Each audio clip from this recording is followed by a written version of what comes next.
वक्रतुंड महाकाय सूर्यकोटि संप्रभा निर्विघ्नं कुरु मे देवा सर्वकार्येषु सर्वदा। आइए श्रीमान जी, हमारी पार्टी सरकार टीम आपका हार्दिक अभिनंदन करती है। हम काशीपुर के एलएलबी बिजनेस से बिलोंग करते हैं। श्रीमान जी, हमारी कंपनी ISO 9001, ISO 14001, ISO 45001 से सर्टिफाइड है। श्रीमान जी, हमारी कंपनी काशीपुर में 2010 में स्थापित हुई थी। श्रीमान जी, यह हमारी कंपनी के प्रोडक्ट है। फ्रंट लाइट जिसमें सामने से लाइटिंग की जाती है, बैक लाइट जिसमें पीछे से लाइटिंग की जाती है, एंड स्टैटिक कवर जो कि त्रिपाल बनाने का काम आता है। श्रीमान जी, ये हमारी कंपनी का अचीवमेंट है। हमारी कंपनी 2011 में हैदराबाद चैप्टर से एक्सीलेंट विनर रही है।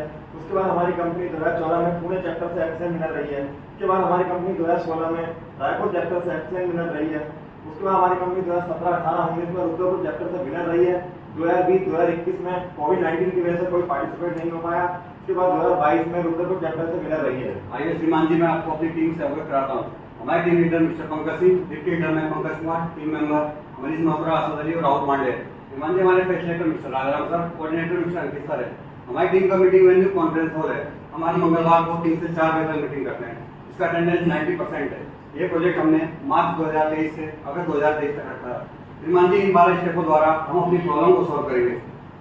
इससे अपन डेफिनेशन ऑफ प्रॉब्लम। श्रीमान जी, हमारी टीम ने मिलकर 100 प्रॉब्लम के कोने कोने में जाकर 62 प्रॉब्लम्स आइडेंटिफाई किए हैं, जो इस प्रकार से हैं। Step 2 selection of problem. श्रीमान जी, सभी प्रॉब्लम को हमने 3 भागों में कैटेगराइज किया है, A, B, C। A type की प्रॉब्लम वह होती हैं जिन्हें हम खुद सॉल्व करते हैं। B टाइप की प्रॉब्लम वह होती है जिन्हें हम साथियों की मदद से सॉल्व करते हैं। C टाइप की प्रॉब्लम वह होती है जिन्हें हम मैनेजमेंट की मदद से सॉल्व करते हैं। A टाइप की 23, B टाइप की 23, C टाइप की 16 प्रॉब्लम निकल कर आई हैं। पहले हम A टाइप की प्रॉब्लम को सॉल्व करेंगे। श्रीमान जी, हमारी टीम ने मिलकर A टाइप की सभी समस्याओं को रैंकिंग करने के लिए क्राइटेरिया डिसाइड किया है, जो कि इस प्रकार है। श्रीमान जी, हमारी टीम ने मिलकर 23 प्रॉब्लम को मोस्ट इंपोर्टेंट, लिस्ट इंपोर्टेंट और इंपोर्टेंट में कैटेगराइज किया है, जो इस प्रकार से है। जो हमारी मोस्ट इंपोर्टेंट प्रॉब्लम निकल के आई है वो 3 है, इंपोर्टेंट 9 है और लिस्ट इंपोर्टेंट 11 है। श्रीमान जी, हमने मोस्ट इंपोर्टेंट तीनों प्रॉब्लमों का 6 महीने का डाटा इकट्ठा किया, जो कि इस प्रकार से है, जिसमें श्रीमान जी हमने आउटपुट का डाटा कैलेंडर से रिपोर्ट से, इनपुट का डाटा मिक्सर कंजम्पशन रिपोर्ट से और स्क्रैप का डाटा बारकोड से इकट्ठा किया। श्रीमान जी, इन्हीं तीनों मोस्ट इंपोर्टेंट प्रॉब्लम को हमने 12 ग्राफ के द्वारा दिखाने का प्रयास किया, जिसमें रीजनल स्क्रैप का जनरेशन 2.5% था। श्रीमान जी, जब इसी डाटा को हमने पैरेटो के माध्यम से देखा तो हमें यहाँ पे रीजनल स्क्रैप जनरेशन हाई दिखाई दिया, जो कि 2.5% था, और यहाँ से हमारी टीम निकल के आई reduce regional scrap generation. Step 3 definition of problem. किसी भी कार्य को क्रियान्वित करने के लिए एक शेड्यूल की आवश्यकता होती है। हमारी टीम ने मिलकर एक माइलस्टोन चार्ट बनाया जो इस प्रकार से है। श्रीमान जी, रियूजेबल स्क्रैप है जिसे हम दोबारा बनवाने में यूज कर लेते हैं। इससे हमारी प्रोडक्टिविटी लो होती है, हाई वेस्टेज होता है, यूटिलिटी वेस्ट होता है और एक्स्ट्रा मैन पावर यूज होता है। ये हमारे प्रोसेस का ओवरव्यू है। श्रीमान जी, ये हमारे प्रोसेस का प्रोसेस फ्लो डायग्राम है। सबसे पहले हम रॉ मटेरियल को नीचे साइलो टैंक में भर लेते हैं। उसके बाद हम उसे वैक्यूम की सहायता से ऊपर मेन टैंकों में ले लेते हैं। उसके बाद हम मटेरियल को रेसिपी के हिसाब से वेइंग स्केल में लेते हैं। उसके बाद मटेरियल को मिक्सर में डिस्चार्ज कर दिया जाता है, जहां पर मटेरियल पूरी तरीके से मिक्स होने के बाद हम उसे बैनबरी में डिस्चार्ज करते हैं, जहां पर 2 रूटर लगे होते हैं, एक क्लॉकवाइज एक एंटी क्लॉकवाइज घूमता है। मटेरियल को पूरी तरीके से पकाने के बाद हम उसे रोल मिल में डिस्चार्ज कर देते हैं और प्लांट की फ्यूम निकालने के लिए एग्जॉस्ट ब्लोवर भी लगाया हुआ है। मटेरियल रोल मिल में आने के बाद उसे कन्वेयर की सहायता से स्टेनर में डाला जाता है, जहां से वो फिल्टर होने के बाद फिर कन्वेयर की सहायता से रोल मिल बी में जाता है और रोल मिल बी से कन्वेयर की सहायता से मेन हीटिंग रोल 1 नंबर 2 नंबर के बीच में गिरता है और हीटिंग रोल 3 नंबर 4 नंबर टेक ऑफ एम्बोसिंग पूरी बीटा गैस के होता हुआ बाइंडर पर हमारा रोल तैयार हो जाता है। श्रीमान जी, ये हमारे कैलेंडर का प्रोसेस फ्लो चार्ट है, जिसे हम इमेज के माध्यम से दिखाने का प्रयास किए हैं। श्रीमान जी, टॉप और बॉटम पीवीसी फिल्म के बीच में फैब्रिक हीटिंग रोल से लेमिनेट होकर के एक्यूमुलेटर से होते हुए हमारा रोल बाइंडर पर तैयार हो जाता है। श्रीमान जी, यह हमारे लेमिनेशन का प्रोसेस फ्लो चार्ट है, जिसे हम इमेज के माध्यम से दिखाने का प्रयास किए हैं। श्रीमान जी, जो रीजनल स्क्रैप जनरेशन 6 महीने का डाटा इकट्ठा किया वो 2.5% था। जब हमने मैनेजमेंट से बात की तो उन्होंने हमें अगस्त 2023 तक इसे 1.3 करने का टारगेट दिया। श्रीमान जी, लेमिनेशन जो हमारा इंटरनल कस्टमर है और हमारा दायित्व बनता है कि हमें उसे उद्देश्य का माल प्रोवाइड कराएं और उन कारणों को दूर करें जिससे रीजनल स्क्रैप जनरेशन ज्यादा हो रहा है। Step 4 analysis of problem. Problem क्या है? रियूजेबल स्क्रैप ज्यादा जनरेट हो रहा था। प्रॉब्लम कहाँ पर आ रही है? बाइंडर स्टिक पर। प्रॉब्लम कब आती है? जब टॉप और बॉटम की सीमेंट बनाते हैं। इस प्रॉब्लम का जिम्मेदार कौन है? सभी शिफ्ट ऑपरेटर एंड प्रोसेस। इस प्रॉब्लम का हमारे प्रोडक्ट पर क्या इफेक्ट पड़ता है? इससे हमारी प्रोडक्टिविटी लो हो जाती है, मैन्युफैक्चरिंग की कॉस्ट बढ़ जाती है। इसे हम कैसे दूर कर सकते हैं? यूजी टूल और टेक्निक के द्वारा फाइंडिंग आउट कॉज। श्रीमान जी, हमारी टीम ने मिलकर कॉज एंड इफेक्ट डायग्राम के तहत यह देखने का प्रयास किया है कि हमारे ऐसे कौन कौन से कारण है जो हमारी प्रॉब्लम को इफेक्ट कर रहे हैं। जैसे कि मशीन मेथड मैन मटेरियल, हम इसमें देखते हैं कि मशीन में हमारा गेज वेरिएशन आ रहा था। हमारा गेज वेरिएशन क्यों आ रहा था? क्योंकि मटेरियल शॉर्टेज हो रहा था। मटेरियल शॉर्टेज क्यों हो रहा था? क्योंकि लाइन स्लो थी। लाइन स्लो क्यों थी? क्योंकि कैलेंडर रोल का बैंक यूनिफॉर्म में नहीं था। उसी प्रकार हमने देखा कि हमारा बाइंडर कटर काम नहीं कर रहा था। हमारा बाइंडर कटर काम क्यों नहीं कर रहा था? क्योंकि अनइवन थिकनेस आ रही थी। अनइवन थिकनेस क्यों आ रही थी? क्योंकि एक साइड की हमारी बाइंडिंग टाइट आ रही थी। मान लीजिए सभी कांडों को हमने दो भागों में डिफाइन किया है, chance cause, assembly cause. Chance cause वो होते हैं जिन पर हम कोई सुधार नहीं कर सकते। असेंबली कॉज वो होते हैं जिनको हम सुधार कर दूर कर सकते हैं। Step 6 root cause analysis. श्रीमान, जो भी हमारे 10 हमारे रूट कॉज निकल कर आए उनको हमने वैलिडेट करा। जैसे कि अचानक हमारी फाइल ब्रेक हो जा रही थी कैलेंडर पर, वो वैलिड है। कैलेंडर रोल पर बैंक गिर रहा था, यूनिफॉर्म नहीं था, वो वैलिड है। चिलिंग वाटर टेम्परेचर वो प्रॉपर नहीं चल रहा था, जैसे कि ये इनवैलिड है। इसी प्रकार के हमारे 10 जो है उसमें से 1 लोड यूनिट डिलीट हो रही है, ये इनवैलिड है। ये जो निकल कर आए हमने 5 वैलिड हमारे कॉज निकल कर आए। जो फाइल अचानक ब्रेक हो रही है कैलेंडर पर, जो बैंक है वो बार-बार यूनिफॉर्म नहीं चल रहा है, गिर रहा है, उसको हमने यहाँ लिस्ट डाउन करा। हौसला वो मंजर भी आएगा, प्यासे के पास चलकर समंदर भी आएगा। थक्कर न बैठो क्वालिटी सर्कल के सदस्यों, मेहनत करने से समस्याओं का समाधान आएगा। Why analysis for cause number 1। Suddenly file break हो रही थी। फाइल ब्रेक क्यों हो रही थी? कैलेंडर का बैंक ड्रॉप हो रहा था। कैलेंडर का बैंक ड्रॉप क्यों हो रहा था? मटेरियल हार्ड हो रहा था। मेटल हार्ड क्यों हो रहा था? प्लास्टिसाइजर की क्वांटिटी लो थी। Why analysis for cause number 2। Calendar roll का बैंक सही नहीं था। इसका बैंक सही क्यों नहीं था कैलेंडर का? सॉलिड स्टेबलाइजर ज्यादा यूज हो रहा था। सॉलिड स्टेबलाइजर ज्यादा क्यों यूज कर रहे थे? मटेरियल पीना पड़ रहा था। Why analysis for cause number 3। Black film में कंटिन्यू पिनहोल आ रहे थे। ब्लैक फिल्म में कंटिन्यू पिनहोल क्यों आ रहे थे? ब्लैक मास्टर बैच में प्रॉब्लम आ रहा था। उसमें क्या प्रॉब्लम था? क्योंकि सप्लायर साथ से हमें मास्टर में जला हुआ प्राप्त हो रहा था। Why analysis for cause number 4। Gauge variation आ रहा था। गेज वेरिएशन क्यों आ रहा था? पीवीसी और कैल्शियम का बैच अप डाउन हो रहा था। इसका बैच अप डाउन क्यों हो रहा था कैलेंडर का? पीवीसी कैल्शियम डिस्चार्ज वाला प्रॉब्लम थी। क्या प्रॉब्लम थी उसमें? डिस्चार्ज वाल्व का बेरिंग टूटा हुआ था। Why analysis for cause number 5। Material shortage हो रहा था। मटेरियल शॉर्टेज क्यों हो रहा था? क्योंकि मिक्सर पर बैच डिले हो रहा था। मिस्टर बैच डिले क्यों हो रहा था? प्रॉब्लम थी। इसमें क्या प्रॉब्लम आई थी? एयर सिलेंडर लीकेज हो रहा था। Step 7 data cause analysis.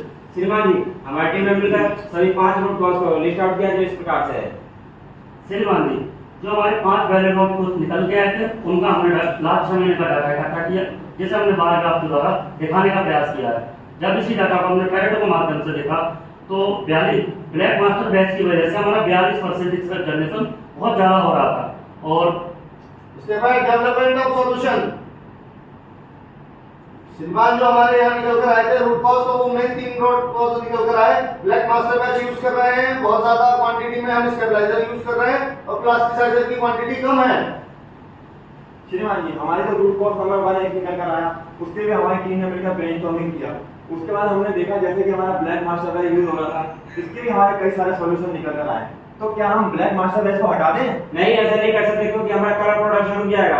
तो क्या हम ब्लैक मास्टर बैच की क्वांटिटी को रिड्यूस कर सकते हैं? कम कर सकते हैं पर लाइट पास होने लगेगी। तो क्या हम ब्लैक मास्टर बैच को पेस्ट फॉर्म में यूज कर सकते हैं? हाँ, यह तरीका सही है, ऐसा हम कर सकते हैं। उसी प्रकार रूट कॉज नंबर 2 निकल कर आया, तो उसके लिए भी हमारी टीम ने मिलकर ब्रेनस्टॉर्मिंग किया। उसके बाद भी हमने देखा कि हमारा सॉलिड स्टेबलाइजर हमारा अधिक मात्रा में यूज हो रहा था, उसके भी कई सारे सॉल्यूशन निकल कर आए। तो हम सॉलिड स्टेबलाइजर को रोक सकते हैं? हाँ, यह कर सकते हैं, लेकिन हमारा फिल्म का कलर डिग्रेड हो जाएगा। तो क्या हम स्टेबलाइजर की क्वांटिटी को बढ़ा सकते हैं? बढ़ा सकते हैं पर इससे कंपाउंड कॉस्ट बढ़ जाएगी। तो क्या हम सॉलिड स्टेबलाइजर की क्वांटिटी को रिड्यूस कर सकते हैं? हाँ, यह तरीका सही और आसान है। उसी प्रकार रूट कॉज नंबर 3 निकल कर आया, इसके लिए भी हमारी टीम ने मिलकर ब्रेनस्टॉर्मिंग किया। उसके बाद हमने देखा जैसे कि प्लास्टिसाइजर की क्वांटिटी लो हो रही थी, इसके भी कई सॉल्यूशन निकल कर आए। तो क्या हम फिलेट को क्वांटिटी को डिक्रीज कर सकते हैं? नहीं, ऐसा नहीं कर सकते क्योंकि हमारे कंपाउंड की कॉस्ट बढ़ जाएगी। तो क्या हम पीवीसी रेजिन को इंक्रीज कर सकते हैं? बढ़ा सकते हैं पर कंपाउंड कॉस्ट बढ़ जाएगी इससे। क्या हम प्लास्टिसाइजर की क्वांटिटी को बढ़ा सकते हैं? हाँ, ऐसा हम कर सकते हैं। श्रीमान, जो हमारे रूट कॉज निकल के आए तो उसके जो संभावित सॉल्यूशन थे वो इस प्रकार है कि ब्लैक मास्टर बैच यूज कर रहे हैं तो उसकी जगह हम पेस्ट यूज कर सकते हैं। श्रीमान जी, ट्रायल एप्लीकेशन के लिए हमने गैंट चार्ट बनाया था जो किस प्रकार से है। Step 9 forcing problem resistance. श्रीमान जी, किसी भी कार्य को करने में बाधा उत्पन्न होती है, उन्हीं बाधाओं को दूर करने के लिए हमारी टीम ने परचेज डिपार्टमेंट से डिस्कस किया। डिस्कस करने के बाद टारगेट डेट और रिस्पांसिबिलिटी डिसाइड किया जो इस प्रकार से है। Step 10 trial implementation and check performance.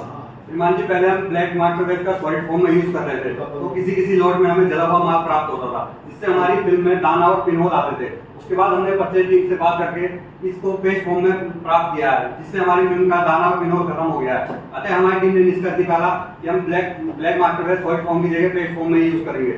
श्रीमान जी हमारी टीम ने मिलकर पहले 0.5 pHr सॉलिड स्टेबलाइजर यूज किया तो हमें कोई भी इंप्रूवमेंट नहीं मिला। उसके बाद हमारी टीम ने 0.4 pHr सॉलिड स्टेबलाइजर यूज किया तो उसमें भी कोई इंप्रूवमेंट नहीं हुआ। उसके बाद 0.3 pHr, उसके बाद 0.2 pHr सॉलिड स्टेबलाइजर यूज किया, फिर भी हमें कोई रिजल्ट अच्छा नहीं मिला।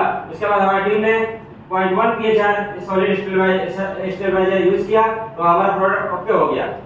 इसी प्रकार रूट कॉज नंबर 3 के लिए हमने जो करा उसका सॉल्यूशन के 0.25 pHr का यूज कर रहे थे, लेकिन कोई इंप्रूवमेंट नहीं हो रहा था। इसकी जगह हमने 0.5 का pHr इस्तेमाल करा, हल्का सा अंतर बढ़ा, लेकिन जहां हमने 1 pHr का ट्रायल करा तो वो हमारे प्रोडक्ट में कोई प्रॉब्लम नहीं आई। Step 11 regular implementation. श्रीमान जी हमारी टीम ने मिलकर ब्रेनस्टॉर्मिंग किया। ब्रेनस्टॉर्मिंग करने के बाद सभी ट्रायलों को रेगुलर बेसिस पर करने का निर्णय लिया। श्रीमान जी जैसे ब्लैक मार्केट और सॉलिड यूज कर रहे थे, इसका हमारे पास पहले से कोई डाटा नहीं था, हमने रेसिपी में सुधार कर दिया है। ऐसे ही सॉलिड ज्यादा मात्रा में यूज कर रहे थे, इसका हमारे पास पहले से कोई डाटा नहीं था, इसके लिए हमने रेसिपी रिवाइज कर दी। प्लास्टिक साइड क्वांटिटी लो थी, इसका भी पहले से कोई डाटा नहीं था, इसमें भी हमने रेसिपी रिवाइज की। श्रीमान जी ग्रेफाइट रोलर इंप्लीमेशन हमारा वीडियो डिस्प्ले जनरेशन 2.52% था। आफ्टर ट्रायल इंप्लीमेशन ये 1.36 हो गया, रेगुलर ट्रायल इंप्लीमेशन के बाद ये 1.3% हो गया। लहरों से डर के नौका पार नहीं होती, कोशिश करने वालों की कभी हार नहीं होती। श्रीमान जी इसी प्रकार हमारा टारगेट अचीव हो गया। तिनका तिनका जोड़कर बनता घर संसार, क्वालिटी सर्किल के द्वारा होता निरंतर सुधार। श्रीमान जी हमारी कंपनी को प्रत्यक्ष लाभ भी हुए हैं। यूजुअल स्क्रैप का परसेंट 2.5% था, जो कि सितंबर 2022 से फरवरी 2023 तक का था, लेकिन ट्रायल इंप्लीमेंटेशन के बाद अब 1.3% रह गया, जो कि जुलाई 2023 से अगस्त 2023 तक का था। अब हमने 1 किलो यूजुअल स्क्रैप जनरेट किया, उस हिसाब से हमने देखा कि हमारे हमें 5 रुपए का लॉस हो रहा है, तो उस हिसाब से हमने अपना महीने का एवरेज प्रोडक्शन सेविंग की। लगभग 13,09,000 किलोग्राम पर मंथ हमारा निकल कर आया। यदि हम इसे सालाना देखें तो लगभग 10,08,000 रुपए की हमें सेविंग हुई है। इस प्रोजेक्ट में हमें कई अप्रत्यक्ष लाभ भी हुए हैं कि हमारे साथियों की झिझक दूर हुई है, सेफ्टी इंप्रूव हुई है, मोरल इंक्रीज हुआ है। Step 12 follow up and review. श्रीमान जी हमारी टीम ने मिलकर गैंट चार्ट का कंप्लीशन चार्ट बनाया और उसके अध्ययन के दौरान यह पाया कि हमारे सभी कार्य समय पूर्वक संपन्न हुए। श्रीमान जी इसी प्रकार हमारी टीम ने माइलस्टोन चार्ट का अध्ययन किया। अध्ययन करने के बाद देखा और पाया कि एनालिसिस ऑफ प्रॉब्लम में 1 वीक का समय ज्यादा लगा है, ट्रायल इंप्लीमेंटेशन में भी 1 वीक का समय ज्यादा लगा है और रेगुलर इंप्लीमेंटेशन में 1 वीक का समय ज्यादा लगा है। QCC से उद्योग जगत में नई क्रांति आई है, समस्याओं का समाधान व विकास की गति पाई है। श्रीमान जी हमारी टीम ने इस प्रोजेक्ट में जो टूल और टेक्निक यूज किया वो इस प्रकार से है। इस प्रोजेक्ट में यह अच्छा हुआ कि QCC की रेगुलर मीटिंग हुई, टीम मेंबरों का सहयोग मिला, दूसरे डिपार्टमेंट का सहयोग मिला और हमने QC टूल्स यूज किया। ट्रायल के बाद का रनिंग में डाटा लेने के लिए हमारी टीम ने मिलकर एक चेकशीट तैयार करी है जो इस प्रकार से है। श्रीमान जी हमारा अगला प्रोजेक्ट कैलेंडर स्टेज में नॉन यूजुअल स्क्रैप को कम करना है। श्रीमान इस प्रोजेक्ट के दौरान हमारी टीम ने कुछ कार्य किए थे जो कि इस प्रकार दीप रातों में जला के रखिए, फूल कांटों में फैला के रखिए, अपनी समस्याओं के समाधान के लिए क्वालिटी सर्कल को सक्रिय बना के रखिए। धन्यवाद। Your welcome.